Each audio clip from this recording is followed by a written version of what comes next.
So I'm going to get started. And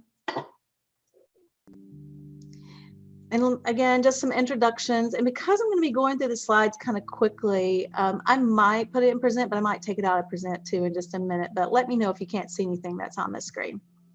So again, we are your guides for the day, and we'll share this presentation link in just a minute. But it's got our contact information on it, and you can reach out to your digital learning facilitator at any time if you want to meet and plan a lesson together. We love co-teaching and co-planning. If you are new, I would probably recommend that you watch. You could, I know you guys are experts with Zoom more so than we are now, so you can minimize and go open some of the links if you want. But I probably wouldn't recommend you opening up Minecraft and trying to work with it. The kids are pretty good at it. I'll show you some videos in a minute. But when you start Minecraft, sometimes you'll have to pause it to escape it to get your mouse back. So if you are a creator, and we just kind of made these up, but if you're a creator, or I did, I won't give Janet credit for any of my craziness. But if you're a creator and you know it a little bit and you want to play around with splitting your window, on the left is a couple of tips. So if you hit a Windows key and the right arrow at the same time, or hold your Windows key down and hit right, you'll see that it'll put up one screen on the right, and then you can choose another to be your left screen or vice versa, depending on how you use the arrows. That's a tip I use with students just so that they don't have to sit there and play to resize. It just auto resizes. All right, so kind of getting through some housekeeping. Why? Well, okay, so the first reason why is why you all are here today and why I got a lot of emails and why we decided to do this. Your kids don't stop talking about it. I mean, they just don't. It's so the next reason is it's part of our curriculum. It's part of the National Digital Learning Standards and empowering the learners and innovative design, moving them forward into STEM education, engineering. It's one of those, when you see the kids engaged in what they're learning, I think you'll understand why we chose those two standards. All right, so in Minecraft, there's lots of trainings. One of the trainings is Microsoft's trainings that you can take through our Microsoft accounts, and I did, and this is one of their screens. And they really want to emphasize the difference of gamification, which we love and we know excites kids too, but game-based learning, which is what Minecraft is. So Minecraft is actually a game itself, which, again, if you're new to it, and this game, we fit the content, we kind of adjust it to fit inside the game. You'll see, though, it naturally lends itself to some just education that we're already doing. But a gamification would be more like there are game aspects to it. It's like Kahoot and things like that. So those are some of the big differences. This is game-based learning. The one thing that I could pick out of this definition of what it is creativity. It lets the kids create. So when we share this with you later, this is a video that it's just a really good video. If somebody said, or your parents go, what is this? You could link this on your website if you're using it. So I do want to give you lots of things now if you do start using it where it's not really ammunition, but it's like support to go like, this is why I like it. This is why it's good. So this is a great video that you could use if you start using it in your classroom. Okay, so let me show you some things. This is, these are students who are posting on Flipgrid. These are, like I said, PBIS students who are just getting their homework done. I focused right now, and I'll have some higher level things later on the presentation, but these are 3rd and 4th graders. So I'm going to play this first one. And one of the ways that we like sharing what they do is through Flipgrid, because you can watch what they're doing. So I've got so this there's is this world. I got, like, it came with this massive school with classrooms and a cafeteria and everything, and that tiny little playground. And I've built this huge mansion, and the fountain is like a town square. I am meaning to make a parking lot for the grocery store, but I haven't done it yet, so this mansion is way too big. I've got a back door, but there's nothing really out here, except just randomly things. I might put a horse pen with saddled horses, but then here's the kitchen, the fridge, anyways, and then our table and stairway upstairs. And that's a restaurant out there. It's not done. not even close, but should. So I'm going to pause it, just point out a couple of things. As you're watching these, you can see in the top left, these are their coordinates. So it's in a three-dimensional world. They constantly, when they code, are working with those numbers, X, Y, and Z. This is my 3rd and 4th grade. These left are directionals that they can use, and they can also have like keyboard directionals that will pop up. And in the bottom, this is your hotkey bar. So you'll see those little tools that are there. You'll hit E to get to inventory, and I'm going to show you the game in a minute, and you can choose what goes in this hotkey bar. And I love her different excitement. I just love hearing her talk about it. I've got the bathroom, and then another useless room, pretty much. It's not going to really be used for anything except kid villagers. And then I made a room for my friend. So I'm going to stop this one. And hang on just a second, let me move it around. The piece about this that I love too is let me see if I can escape and get out big, is the creativity. So that was why I wanted to show you the first one. This little girl has all these things in her mind, and she's putting them together and just showing us how she builds them. So now I want to go to another one and show you a little bit about chemistry. So one of the first things that a kid did is he came in and he said, "Hey, I made hydrogen peroxide." I was like, "You did? How'd you do that?"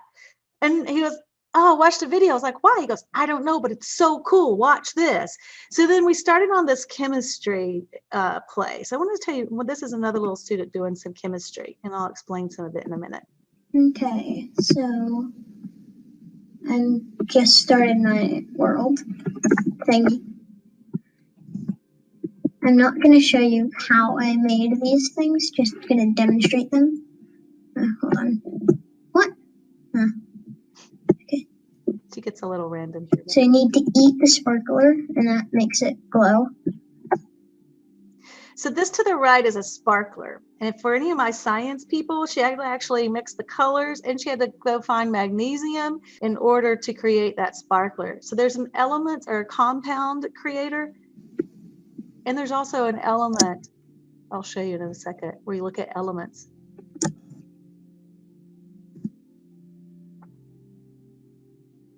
See if I can skip her head just a little bit. So what she's doing, she's flying up to the top of the world, and she's exploring the limit. I need to go down here anyways, so.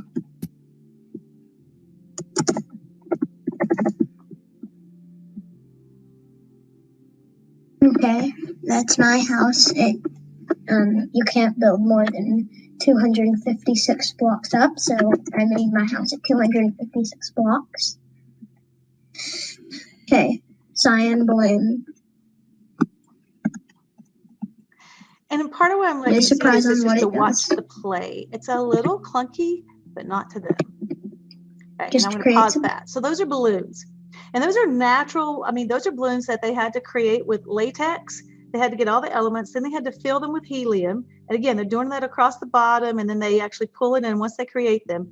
And they actually work. The first ones that we did, they like to do it and just attach them to animals because it made the animals float into space. They were pretty excited about that. Now the underwater TNT. And they did some underwater TNT.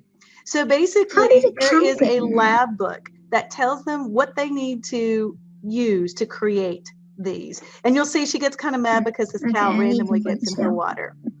All right, so again, giving you the idea of the play of the game, I'm stopping it here. This is what the inventory looks like. So when they click on inventory, they're going to type in and just search. This is the search at the top right. Or let me get my annotates on so I can show you a little bit. So like this is where they can click on search, right? And so they can just type in what they want. And then these are pieces that they will drag over to put into their hotbar so that they can use those pieces. So again, just a quick overview of what it's looking like for the kids. So let me get back on my mouse, let me escape. Now I want to show you a little more complicated one so that you get the idea of, again, we're really into the science one right now. So hold on, let me get this show you this compound creator. Sorry. And we'll move on to math and some other things in a minute. But to make the purple sparkler. So the first time I did it, when I tried to follow the recipe, I did not know how to do it. So I thought I'd be a So here's my village that I created with my dog. For some reason, there's weird cats right there. And if I go all the way up on top, here's like my little like area that I created.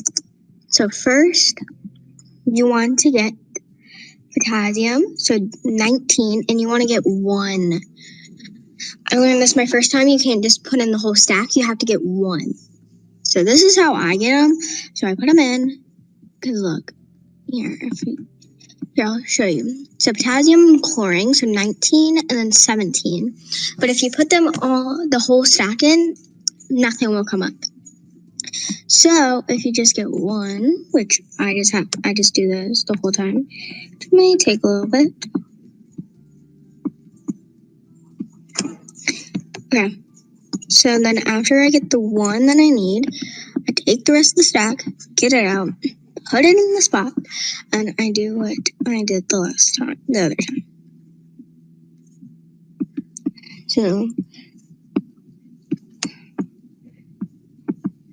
So basically she's creating, what she needs for the compound, like an H2O, 2 hydrogen, 1 oxygen, what she needs for the sparkler. And I'm not quite sure how to watch the other, not how to watch, how to get the other, but this is potassium chlorine. All you need is some potassium, put it anywhere, I don't know, and then that. So we already have some potassium chlorine, but we'll take another 40, 4, so 32, okay. So then next you'll need 12 and some sticks. And yes, I've been doing some trading to level up these traders. And she's trading yes, in her my little world's a mess. Don't question it. Okay, so first you want to put in some potassium chlorine. So again, I think this time you can actually put in she went to a compound creator to create her potassium chloride. Now she's on a crafting table and she's putting the potassium chloride with her stick, with her color to create her sparkler. So this is a PBIS. This is a student who's just doing this for fun because I gave them a challenge and a lab sheet. So let me escape out of this. Make sure these are off so they don't start playing. And that's one of the more, I think, advanced pieces where we've just sort of developed. We started, so for those of you, I wanted to get you interested and go, what? I didn't even realize they had that, like that was possible. But we started with the simple one on the bottom right, which is just exploring with templates. And this is what I've done with classes. And this student, this was the same little student, I just know that she had did this one and posted back in the summer that she found the International Space Station. And I just want to show you what, hello. A little bit of clip from that. So last time you saw me, we explored a spaceship. I'm still in that world. So we are going to finish exploring the spaceship because this spaceship is legitimately huge. So we haven't checked out this area. I'm going to assume this is like their food cafeteria area.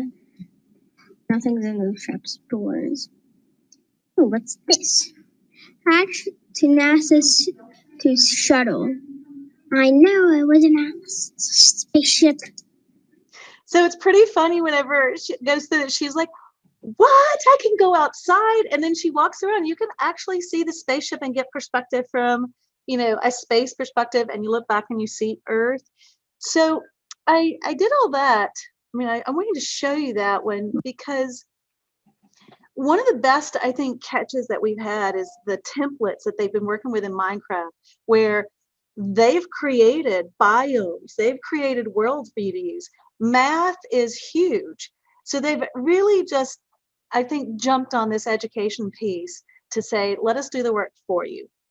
And then one of the last shares, I know my 30-minute people, just to kind of get you going, this was a 5th grade class. So it wasn't all about, or it isn't all about me or them just kind of doing it on their own and exploring. And well, I've been asking them to do some challenges. We've been using this for the last 2 years inside of classrooms. So this was a 5th grade classroom where they did an ecosystem. And I'm just going to play this little video for you. I'm sorry that there's a lot of videos, but you know what? I think the kids do it better than I do. I want you to see it from their perspective. So this is a student who was demonstrating how he built part of his ecosystem to the rest of his class. And the properties of the worlds do follow Earth properties. So the kids, when they're building these, they have to think about predators. So if they build too many, I don't know, like too many of the predator and not enough of the fish that they're eating or whatever they're doing, their population doesn't work. So now you're going to So they have to think about population control. I'm going to spawn like so this student is spawning this fish. So again, Okay. here's your E. These are your inventory. So you're showing people how to get actual animals if you want different types of animals. Is that what you're showing us?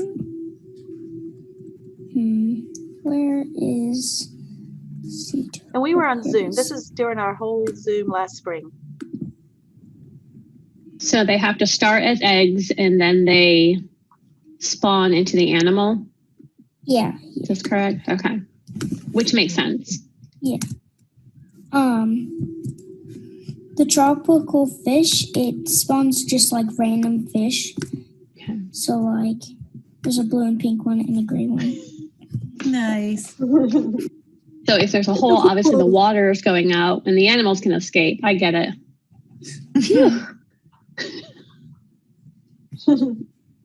So this kid goes through how he anchors them, names all his fish. Yeah, I keep on doing this. An excellent teacher to the other kids. The teacher did not have Ecosystem project. You need to have a balanced ecosystem. So what is the where if you want to he shows his project. You need to put I think it's I had it written down, but being with like a blank canvas? It's right there. Okay. So I have a floating island. It's not floating really because it has that, but that's just to get up. Has the appearance of floating, doesn't it? Yeah. Yeah. And this is like to hold it up and so it doesn't tip over. That is there. Okay. Here's my first problem. It's not completely finished, but it's almost done. So the sun grows the algae. I don't know if that's spelled correctly, but well, which the almost fish eat. Then the turtle eats the fish. Then the turtle poops, which helps the algae grow again. Beautiful. Wow. Yeah, it is. Okay. And here's my second one. I think it's done. The sun grows the dandelions, which the rabbits eat. Then the wolf eats the rabbit. Then the wolf dies of old age, and the microorganisms break the wolf down and regrow the dandelions.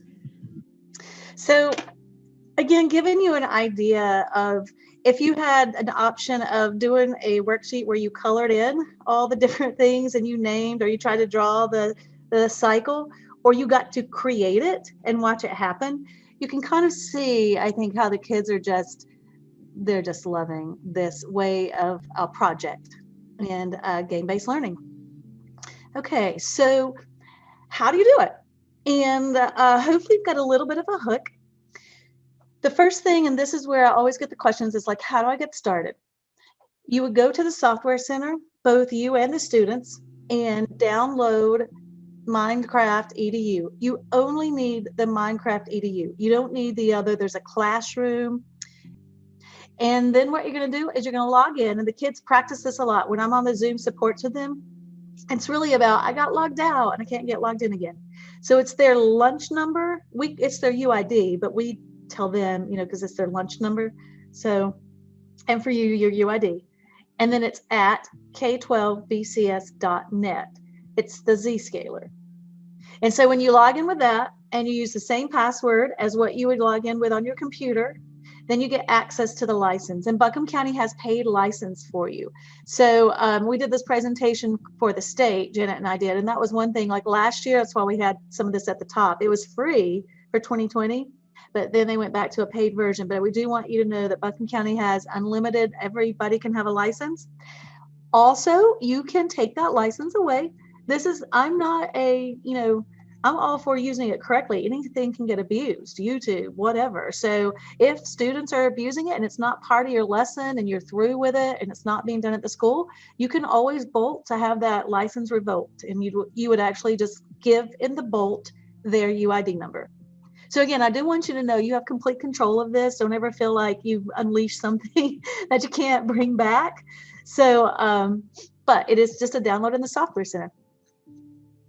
Are there any questions? I'll pause for just a second and we'll move on to like how you get some of the lessons and how you can start with your students. I was going to throw in that I'm not sure what grade everybody is.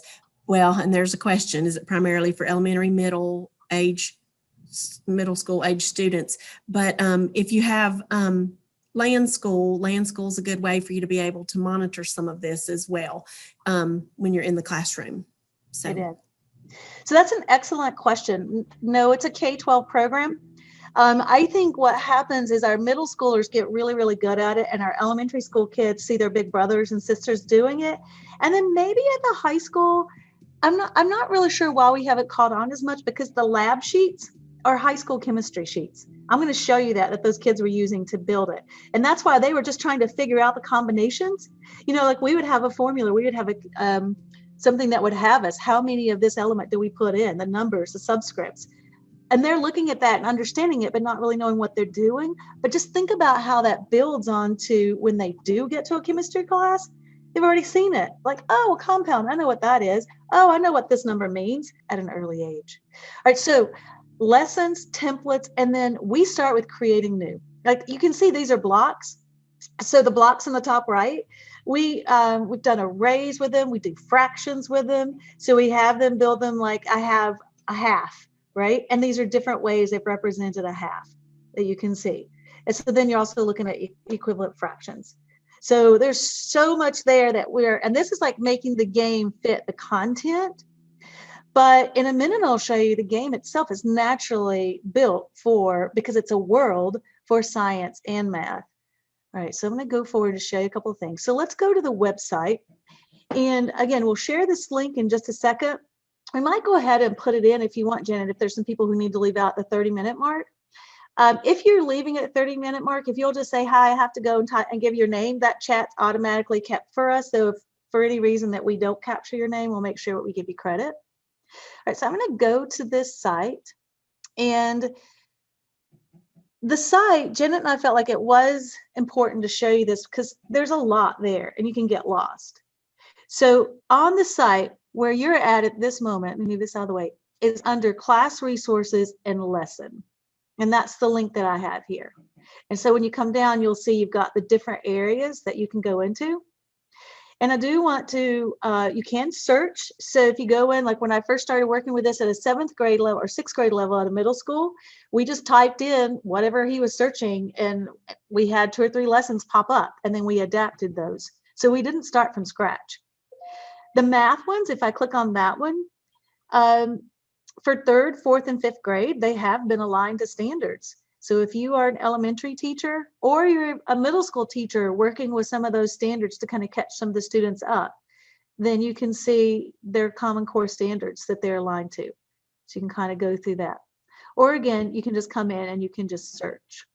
So I wanted to show you the first place that I would start with lessons is I would come in, I would go class resources and find a lesson. And then you can search, either go directly to whatever your subject area is, or just type in a word to do that search. All right, the next thing, and I didn't want to show you, I was talking about math. So there's a lot of research. I see Bonnie's here, and Bonnie's a math too. And I know spatial reasoning is one of those things with geometry that in the past, some of the research, we didn't think they could do geometry or should start it until their brains had really developed spatial reasoning. Well, now that we're seeing some of that we didn't think they were really able to do was more on exposure. They weren't exposed to it. So they didn't really have the understanding of a 3-dimensional world and what that meant to flip it around. And some of our things that we do are building with blocks and having them understand, what that would look like from each of the sides or angles. So there's some research now that's being done about how this is helping support spatial reasoning. Coordinates are built in as part of the game. So you saw those coordinates I was showing you, that student in the top left, when they start coding or when they start teleporting, when they get good, where when I say good is they get beyond just doing the basics, but they know the shortcuts. So I want to go to where Janet's at. I have to know her coordinates, and I type those in and it pops me right where she's at, or it tells me where she's at. So this is a link. When you're looking at the math and the slides, you can go and it just gives you some information about how these coordinates are built in. I will pop that there just for a second because it's a really cool, I don't want you to miss that. And if you are a math teacher, to come in and kind of, why are these coordinates specific and how does this support positive? And so you can kind of look through that. All right, so we come back, and some of the newer things that they've been working with is the underwater adventures. And I wanted to use this one for two things. I'll show you the standards alignment. It looked very similar to the one that we looked at with math, except that the question was asked, is this more elementary or middle, or is it K-12? And you can see that for this underwater adventures that they've started, there's language arts, and there's 5th grade. These are Common Core, 5th grade, and then it goes up through 6th grade. So most of these are middle school and higher elementary school, but you can see it goes across subject areas. So you've got social studies, language arts, and then you've got math content. So don't just assume because the title looks like it might be science or that it doesn't have lessons that are aligned. Now from this example, I want to show you on the website how do you get the resources. So you know how to find them now. Class resources, find a lesson, search for it. But when you come down to where you've got, let's say I've got this secret reef, and this one's divided too. Like if you go and you click learn more, you can get all of these worlds at one time. In fact, let me just show you this. I click learn more. Let's say I don't want to do just one at a time. I want the whole package. If I click this, I'm going to get a zip file that I have to unzip to get all of my worlds. So let me show you what that looks like. So I click on this world link.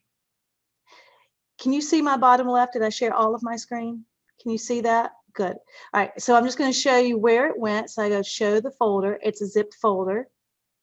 And I walk the kids through this. If I have them, I will sometimes have them go to the site and directly use the link to get the world I need. So there's been a couple of times where they've had to go in and I would show them how to right click, extract all. And I'm just going to extract it in this downloads folder. So I just kept the same folder. And notice now I have the same folder, but it didn't have a zip on it. It didn't have a zipper. So that means I can use these files. And that's an important feature when you tell the kids, because then the students are going to come and import, or you're going to import these files. And the files have an icon, just like this Word document has an icon. They have a little Minecraft icon. The extension says MC World, but you'll also get some that will see MC Templates. So not a huge difference for us to talk about, but again, you'll have worlds and templates downloads that you can get to. And then I'm going to stop sharing. I'm going to share again and share my other screen that I have open, and I have Minecraft open. So I was playing a game, and what I'm going to do then is I'm going to save and exit. And once I get to the main screen, let's say I want to load one of the worlds that I've downloaded, I would hit play. So let me go back out to the main screen so you can see that. This is what happens when you log in. I would hit play and I would click import. And so when I click import, I'm going to go to downloads because that's where I had all those. And you can see that there's the aquatic collection. And let me make that a little bit bigger. And can you see that? Are you seeing that, Janet? Okay, good. Making sure I'm sharing the right screen. So there's my aquatic collection. And then here's where I could open up one of those worlds. So I just double click on it. I'll wait for it at the top to tell me that it's loaded. Once it's loaded, Then I go to view my worlds. And I can see there's my world. If I were to go and load it again, it would give me the same world again. So if I go into this one, this town, and I start doing things and I break stuff, which you can do, which I do all the time. This is one of the things that I love about this too, is that, you know, it's learning through failure. Like I have to learn to rebuild stuff because I accidentally hit it and crashed it and it's broken. Now I got to figure out how to put it back together. So there's some really other interesting things about playing in Minecraft. But if, let's say, I just really tore this world apart, then I can go back out and I can get this world again and start over. All right, so let me go back out while I'm here inside of Minecraft. A couple of things, you know, we talked about you could go to templates or you could create your own. So if I create new, this is where I can do a new world or I can do a template. And I would suggest, well, one or two things. I've started both ways. Sometimes with new, I've just done new worlds and it's a plain grass world. There's no mountains, it's just grass worlds. And that's where we started building arrays. Or I'll work with multiplication problems. We'll have them build with the blocks. So that's one of the math ways that we'll start. Sometimes we'll do area or perimeter. So I love giving them the simple one. The first one is create an enclosure that it has a perimeter of 30. I'll try to think of a number that has multiple things that they can do with lengths and widths. It has a perimeter of 30 and capture as many animals as you can. Now they love that because the math problem is that small piece of it. They're trying to get to capturing the animals where they've got to go get the wheat or the hay and get the animal to follow them in there. They figured out how to lasso them, how to ride them, but they're doing, and then it's like, how many different types of enclosures can you have? Again, being creative with just new is an option. So that's one thing that I work with teachers, and you're giving me, when I work with you, you're giving me the curriculum behind it that you want, and I give you some ideas of how we've done it, or the DLF will. And templates, though, this is the one where I'm just blown away. Like when you click in this templates, you should have at the bottom, like I've got these templates because I've been playing with them. But if I keep scrolling to the bottom, and you can see I've got build with bees. This is a new one where I've got another slide, but while we're here, the Mars rover, that was one of the STEM ones that they did. So February, when we actually had the Perseverance, I guess was touched down, they were building in Minecraft their own Mars rover. So these are created for education. As a PBIS, I mean, this is one that you could jump into and allow them to have some of the extra time or find something that does go along with your curriculum. So this is how you get those. If you click on view more, and this is where you're going to get lost today, if you are kind of serious about pulling this in, again, click on new, templates, and view more. And I don't even know how many there are now. The one that was the Wonder Woman, and that was like had a lot of coding that they had to do. There's story time. We've done book covers where we did our favorite book cover. And that's the one I was in earlier because I broke the roller coaster. And what we had to do is create roller coasters that would take us around to different parts that talked about our book. So I had different things of what happened, characters and settings that we built. And you could jump on a roller coaster and ride it and see what I read in my book. There's 3D fractions. So again, there are so many here for you to go explore, and you don't have to do anything but click on it, have the students open it up and follow the directions. And it's a template for them to go into, and it's a world that's already created, that they're already there for them, and they can continue to build in and explore. There's algebra architecture. I haven't looked at that one. I haven't seen that one, but okay, so again, I wanted to show you a little bit about the game and the 3 different ways that I think I would get started. One of them, again, is going to the website with lessons. The only thing I hesitate there is sometimes you're going to find the perfect lesson, but the game might be a little too complicated for you or the students if they haven't played it before. So look at it, again, chat with a DLF or someone and go, can I do this? Also look at how the game is played. Because I like to play the ones that are individual and they're creative. And the kids, that's not what they're used to.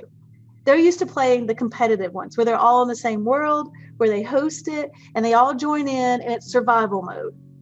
Once I kind of convert them to the side of being creative, then I think they get it and they have a challenge, they have a purpose. And that's what I think these do.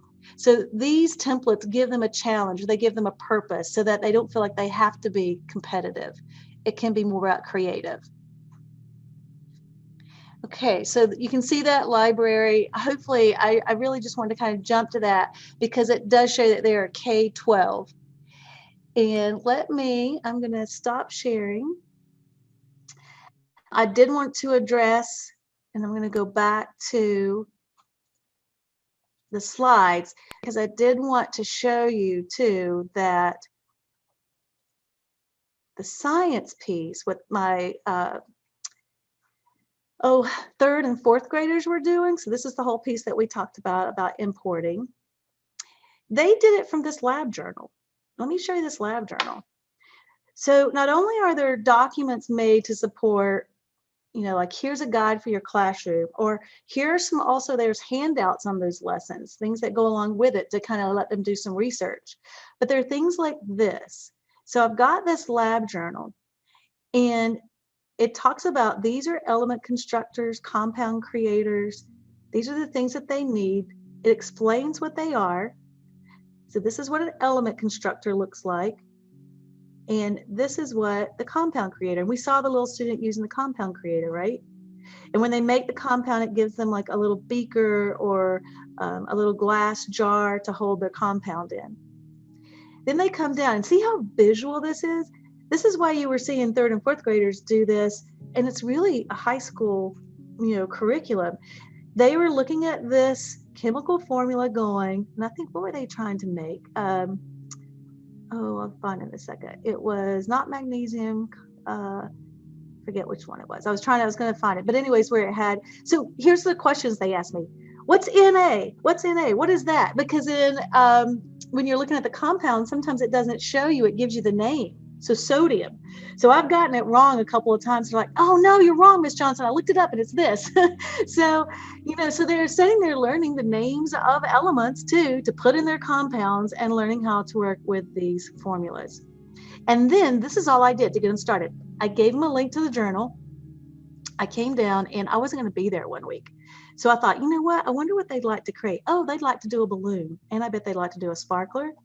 So I basically gave them this clip and it said, you'll need ×6 colored dye, helium, and lead to get a helium balloon. And it showed them how to make it. There's a visual. And then they had like a little video that said, oh, if you aren't reading this correctly, the video kind of helped them like put it together. And then the sparklers, they were using magnesium.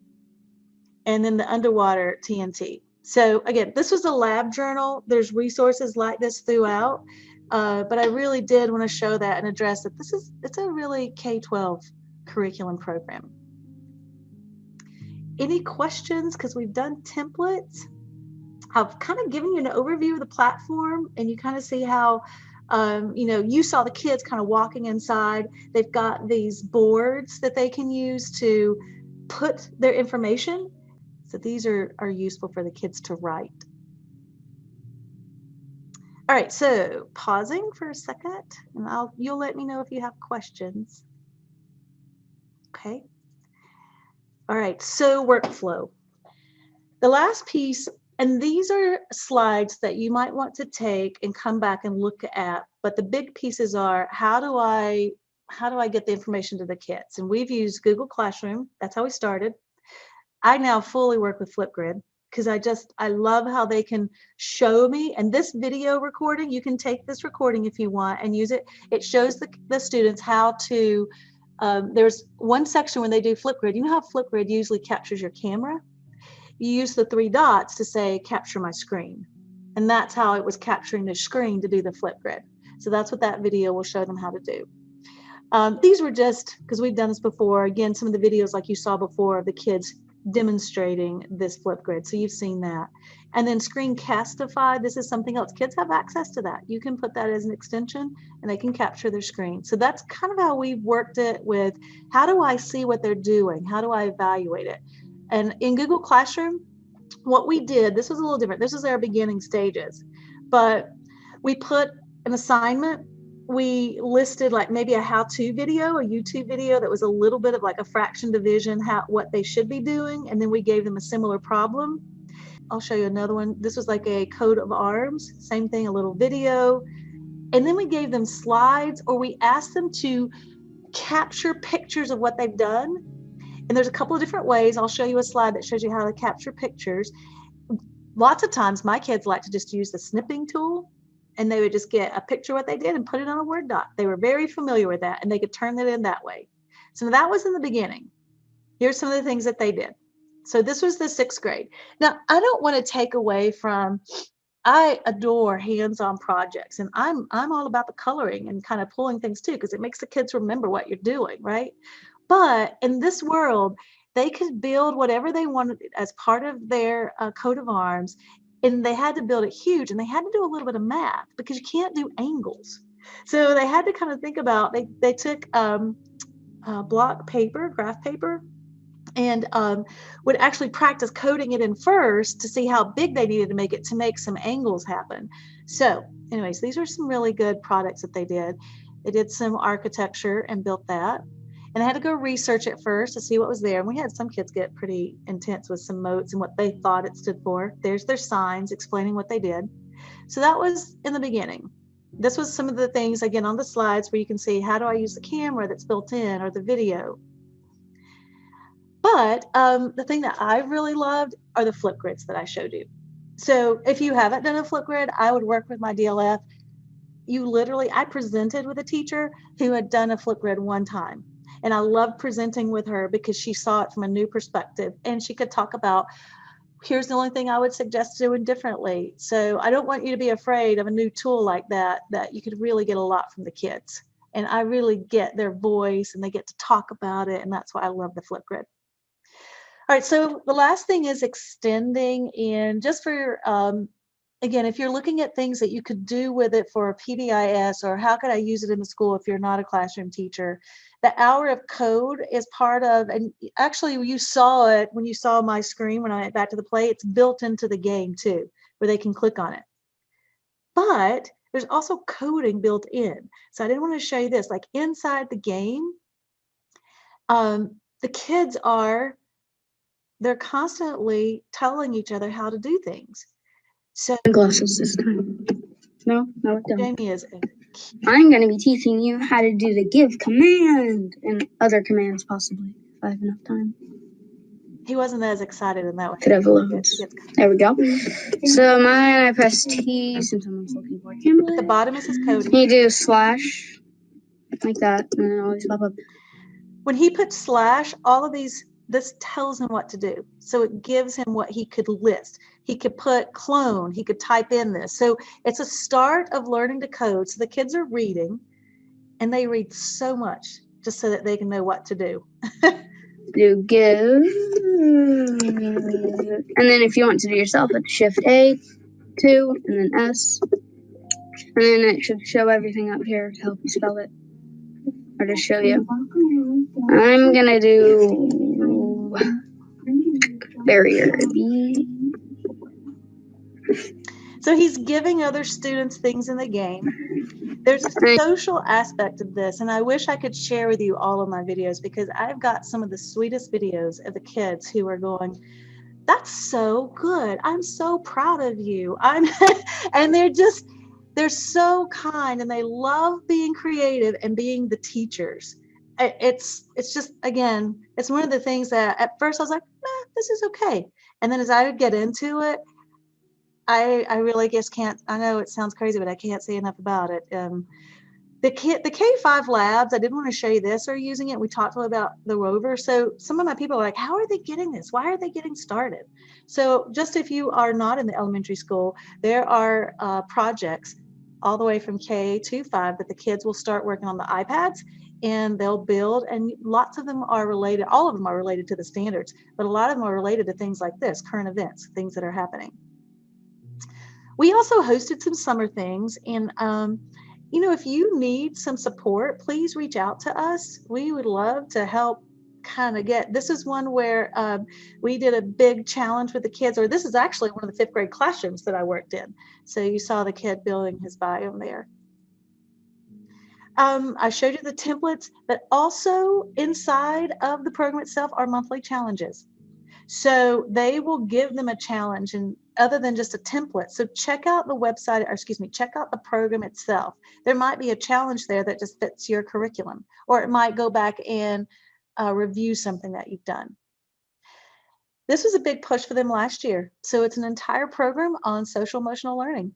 And the students have to do things for other members inside this little community. Talked about the little girl talking about trading with her villagers, right?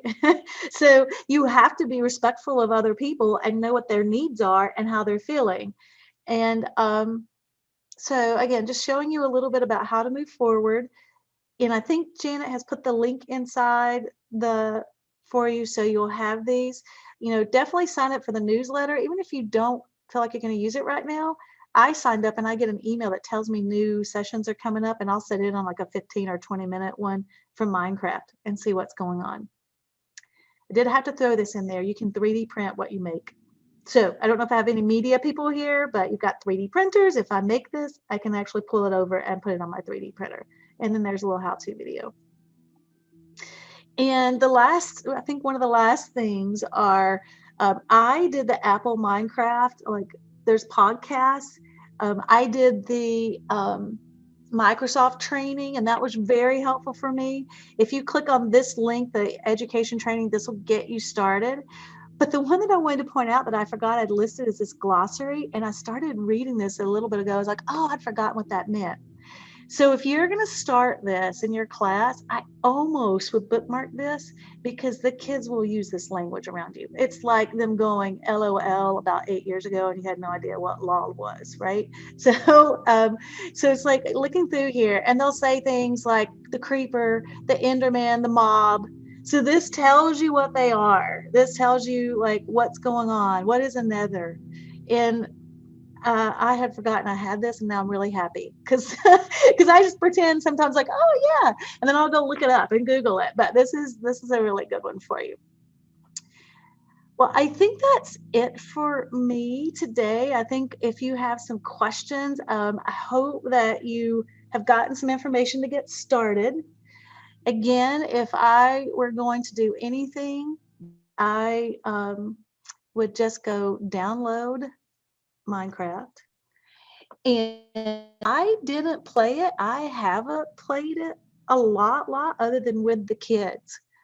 I mean, I just don't. But when I'm with the kids, I'll come in and I'll hit create, and we'll go to templates, just like what I was showing you a few minutes ago, and we'll explore that first, and then I'll just have them come and say, hey, tell me what you learned. Or if I go to view library, here's where you can get the monthly build challenges. That's the one thing I haven't showed you. And you can also get a how to play.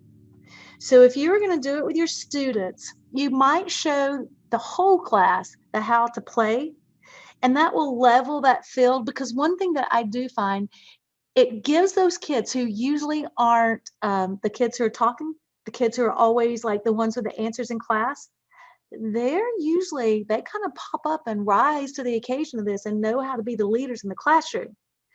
But if you've never played it before, and there are kids out there who've never played it before, it feels a little intimidating to them. So I always show them this how to play. And this is new. They've gone this where they go, I think it's, let me see which one it is. It's either start here or the additional tutorials. So let me back up. So see how this one has a video, and then you create the world, and it's all in it. We used to have to build those. Like we have to go pull them together. So if you have newbies, or if you're going to start this in your class, just so you can kind of see, I would, first of all, day one, say, go to view library. If you're new to this, go to how to play. So the first one, the first option every time, start here. And then these are the short broken down tutorials. The first one used to be a really long one, and you had to just walk your way through it. Now you've got different challenges, and it has a little video. It's usually like less than a minute. Create the world, test it, go back out, do another challenge. So those are my favorite things to do to get them started.